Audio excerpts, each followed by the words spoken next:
Bom dia, boa tarde, boa noite. Sejam todos muito bem-vindos ao podcast de número 170 do Estudando o Evangelho no Grupo Espírita Irmão Áureo. Continuamos estudando o belíssimo livro de Amélia Rodrigues, Vivendo com Jesus. Hoje estudaremos o capítulo 12, intitulado 2 a 2. E que interessante! Este capítulo foi estudado, preparado pelo Sandro e Roosevelt. Então eles seguem a orientação que Jesus traz na narrativa de Amélia Rodrigues neste capítulo, quando ela diz: Ele os mandou 2 a 2 para anunciar o seu reino que se estava instalando no mundo.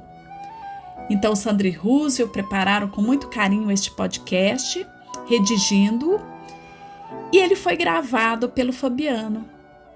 E mais tarde, teremos a nossa live às 17h50. E para aqueles que não puderem assistir ao vivo, ficará gravada em nossas mídias sociais. E então, mais tarde, retorna Sandro e Roosevelt para comentar ainda, aprofundando esse estudo na nossa live, que também contará com a presença do Fabiano, do Ítalo e da Lana Márcia. E mais ao final deste podcast, o Fabiano traz a oração final, mas também uma belíssima poesia de Maria Dolores, intitulada Fraternidade. Então continuemos os nossos estudos e que a bondade divina nos fortaleça sempre. Vamos ouvir?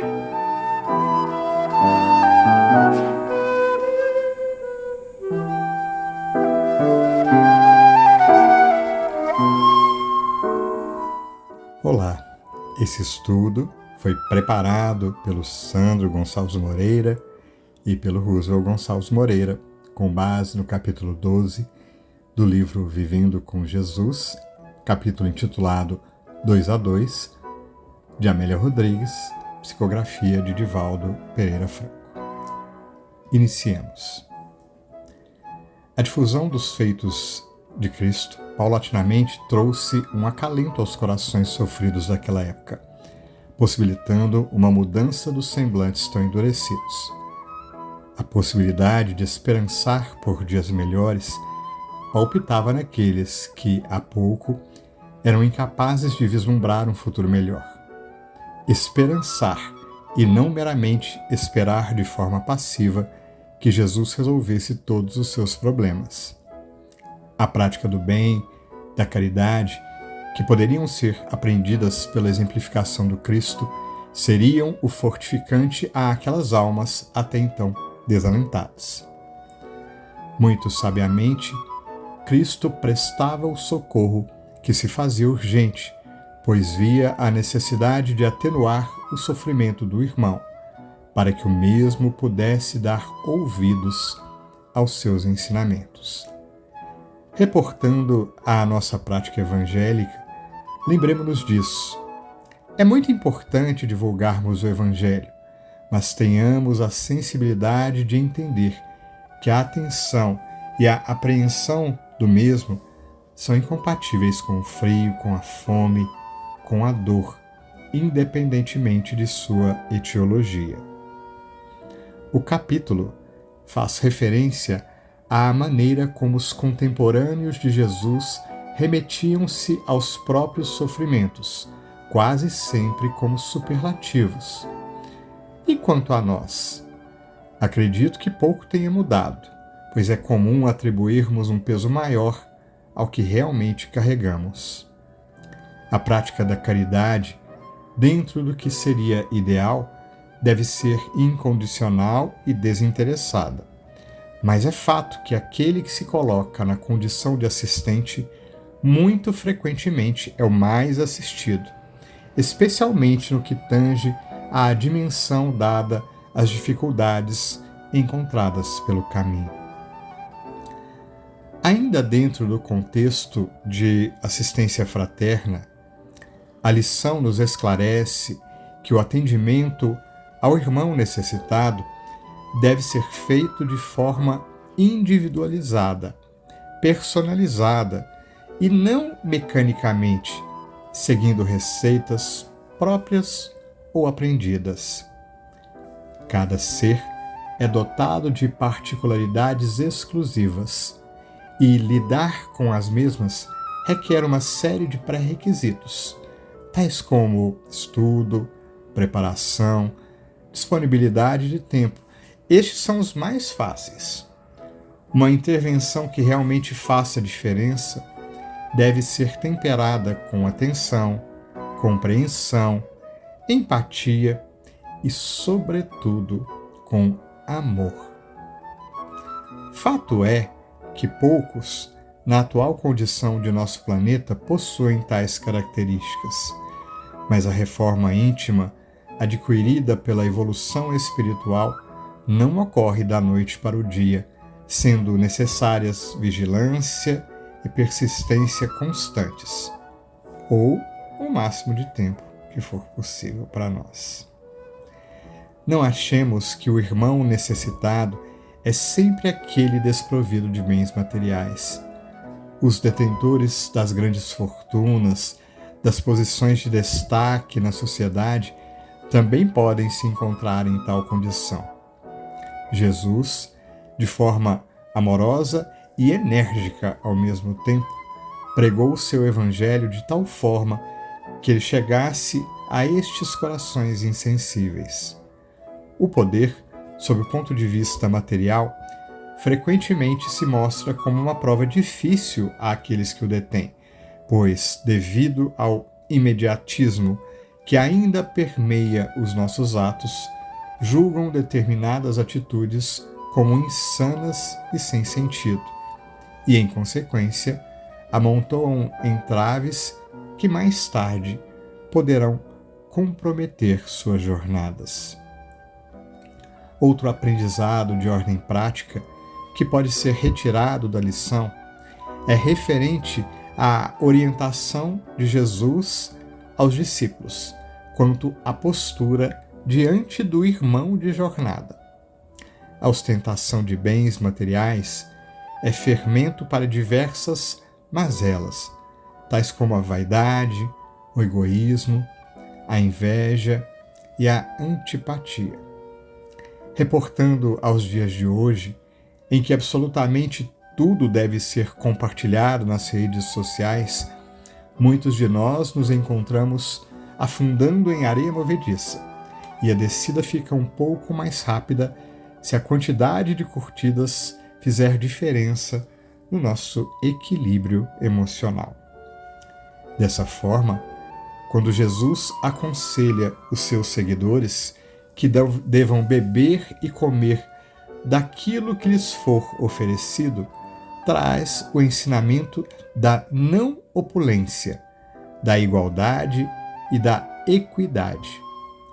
A sensação de superioridade dos divulgadores do Evangelho, seja pelo conhecimento acadêmico, seja pelas posses materiais, deveria ser imediatamente rechaçada.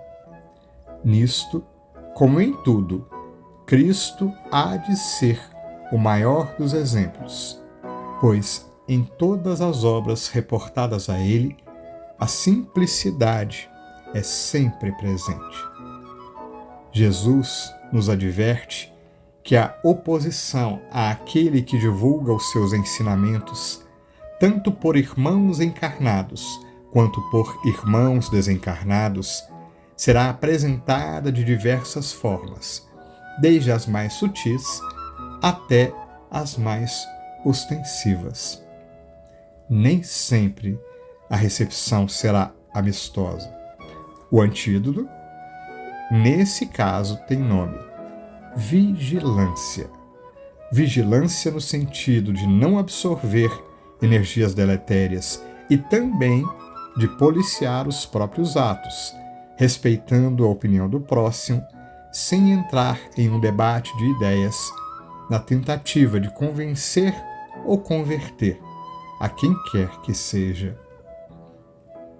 diante de tantas dificuldades que poderiam encontrar, e sabendo ainda da fragilidade de cada um dos discípulos, Jesus sugeriu que fossem 2 a 2 espalhar seu reinado e que, mais importante do que as palavras, usassem seus exemplos na difusão da nova era.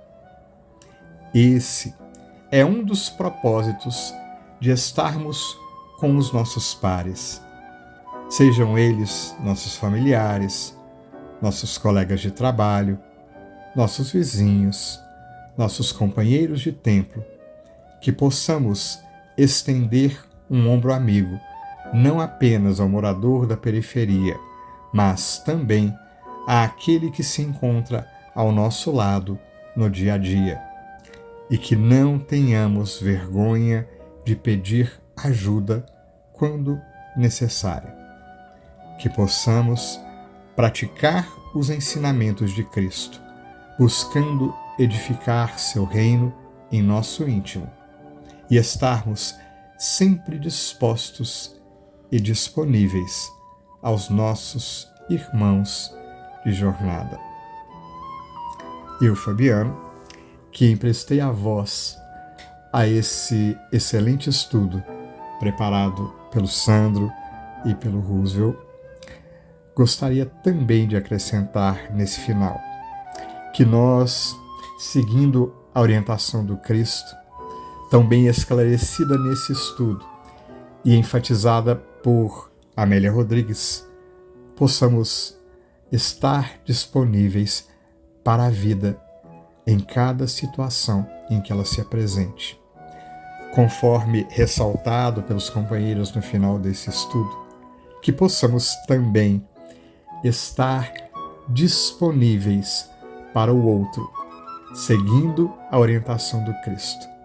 Afinal de contas, devemos buscar caminhar sempre 2 a 2. Isso não é possível sem estarmos disponíveis para aqueles corações que nos cercam. Nos lembramos da doutrina espírita, porque estar disponível ao outro verdadeiramente é combater em nós o egoísmo.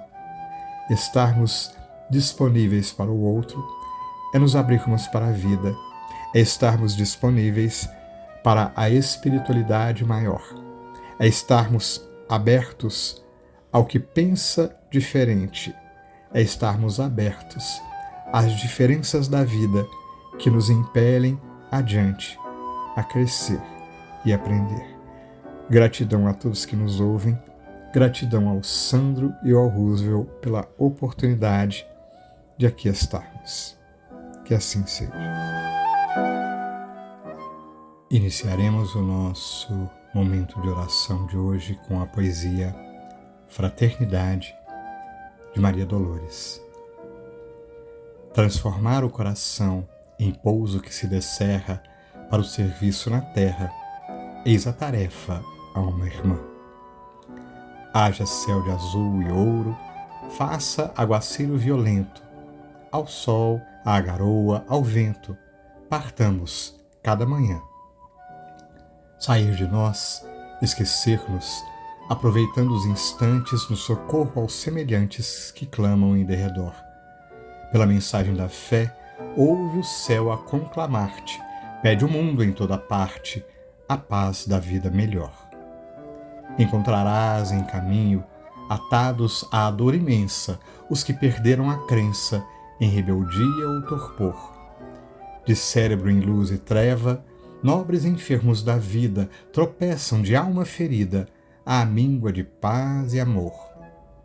Em outros pontos da estrada, por vezes de canto a canto, as retaguardas de pranto fazem apelos sem voz.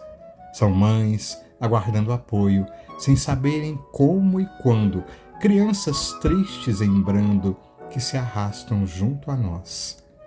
Surpreenderás outra mágoa, de pesado e estranho porte, dor dos que viram a morte, roubando a forma de alguém. São prisioneiros da angústia, quase sempre na agonia de quem roga à pedra fria a luz que brilha no além. Registrarás onde estejas toda a escala dos gemidos em companheiros caídos que julgam chorar em vão. E nos irmãos fatigados, de ânimo semi-morto, suplicando reconforto, refúgio e libertação.